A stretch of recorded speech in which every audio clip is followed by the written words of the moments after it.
Welcome to WEFM's 3 p.m. news. I am your presenter, Jessica Klein. First on the local scene. A public consultation with parents from the Southern Grenadines on Union Island is scheduled to be held by Prime Minister Dr. Ralph Gonsalves on Thursday, 25th July 2024. The consultation aims to address matters regarding the education of students for the new school term, as the government explores the option of having all the students from the Southern Grenadines attend school at a single location on mainland St. Vincent.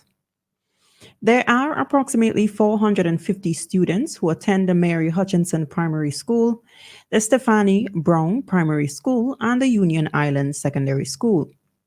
During talks at WEFM's Issue at Hand program, the Prime Minister highlighted that the interest of the children is his paramount concern. We hear more from Prime Minister Dr. Ralph Gonsalves. I wanted the children, I wanted two primary schools to be as one, at the same locale as you have the secondary school. And I want arrangements to be made such that if they come, that a parent, you can be up here, you can take the fast ferry and go down in the morning after you drop off your child. Do what you're doing in Union Island and come back on the fast ferry if you want, And between, of course, the fast ferry reach late. And I'll have people who stay on and make sure that the children are not by themselves at the school. In efforts to refurbish and expand the former Teachers College at Arnesville, $2.5 million has already been allocated. This is to house over 400 students from the Southern Grenadines for the new school term. Work has been expected to commence on the facility today, Monday, July 22nd, 2024. The Ministry of Health, Wellness and the Environment, with the support from regional counterparts, has erected a field hospital on Union Island, according to the Agency for Public Information, API. Union Island has suffered mass destruction due to the passage of Hurricane Beryl on July 1st, 2024.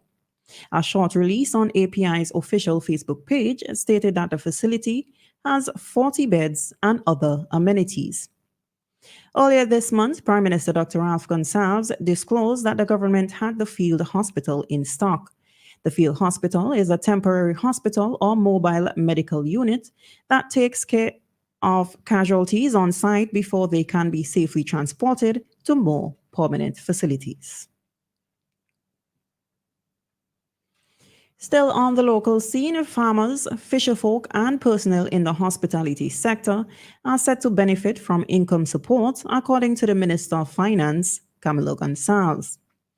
During his presentation in Parliament on Friday, 19th July, the minister explained that in addition, farmers and fisherfolk will receive production support in light of the devastation caused by Hurricane Beryl on their way of life. The minister highlighted that farmers have lost many crops that would take time to recover, as well as fishers have lost equipment and suitable grounds to carry out their means of livelihood. We hear more from the finance minister. Fishers have lost their boats, they've lost their engines, they've lost their equipment, and they are not going to be able to fish soon unless they get some income support to hold things together and some production support. The finance minister further stated that there is $12 million in income support for farmers and fishers, as they may be facing many challenging seasons, as they did during the volcanic eruption in 2021. It's going to be a very difficult season for conch fishers. It might be a very difficult season for multiple seasons. And this is a challenge that we had with lobster fishers in the aftermath of the volcanic eruptions. It's a similar problem that conch fishers are going to have to experience. And that's the breeding grounds. But the seas also damaged so many boats, Madam Speaker. So we have in this budget, Madam Speaker, $12 million for income support for farmers and fishers. That was the finance minister, Camilo Gonsalves. On the regional scene, the Caribbean Development Bank, CDB, has officially announced that Dr. Higgins Leon is no longer the bank's president. According to a statement released on Sunday, the bank's Board of Governors acknowledged the conclusion of the internal administrative process concerning the economist from St. Lucia. As a result, Vincentian Vice President Isaac Solomon will act as the interim president until a new one is elected. The nomination process for a new president has commenced, with the Board of Governors asked to submit nominations by August 26, 2024.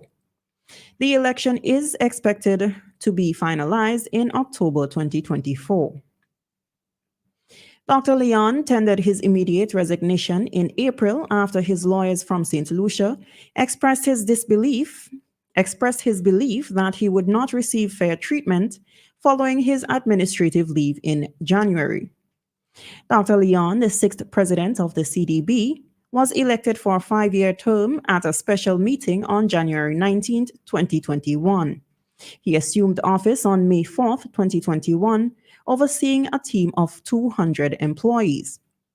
Dr. Leon succeeded Dr. Warren Smith, a Jamaican who retired in 2021 after serving as president for a decade.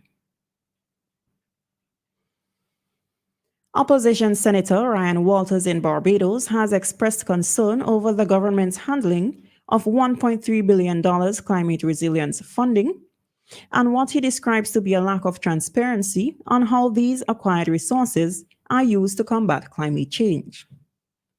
Walters says he believes greater accountability and detailed reporting are needed on how these financial resources are being used to build a resilient Barbados. He acknowledged the awareness and understanding among the nation's people in regards to the effects of climate change, such as erosion, renewable energy, and increasing temperatures. The senator highlighted a notable lack of communication from the Barbados government regarding their specific strategies and responses to these challenges. He outlined the financial support Barbados has received since January 2023 to enhance climate resilience. In September of 2022, the International Monetary Fund, IMF, announced that Barbados was the first country to secure a staff-level agreement to access the Resilience and Sustainability Trust, RST, aimed at aiding low-income and vulnerable middle-income nations in fortifying resilience to external shocks and fostering sustainable growth for long-term balance of payment stability. Barbados obtained $366 million through RST and an additional $220 million through an extended fund facility. Walters elaborated on the allocation of these funds, referencing official documents. Finally, on the international scene, former Ukrainian nationalist MP Irina Farion has died after being shot on the street in the western city of Lviv. According to reports, Farion caused controversy by suggesting that true patriots of Ukraine should not speak Russian under any circumstance in 2023.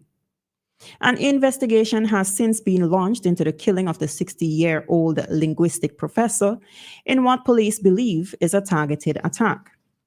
Police have reported that her attacker has not been identified and a power outage had affected CCTV footage in the area. The regional head of Lviv on Telegram said that Ms. Farion succumbed to her injuries in the hospital after the incident on Friday. On Saturday, Ukrainian President Volodymyr Zelensky said a major police operation is on the way. This has been WEFM's 3 p.m. news. I have been your presenter, Jessica Klein. Join us again at 5:30 p.m. for WEFM's evening news, and we thank you for listening.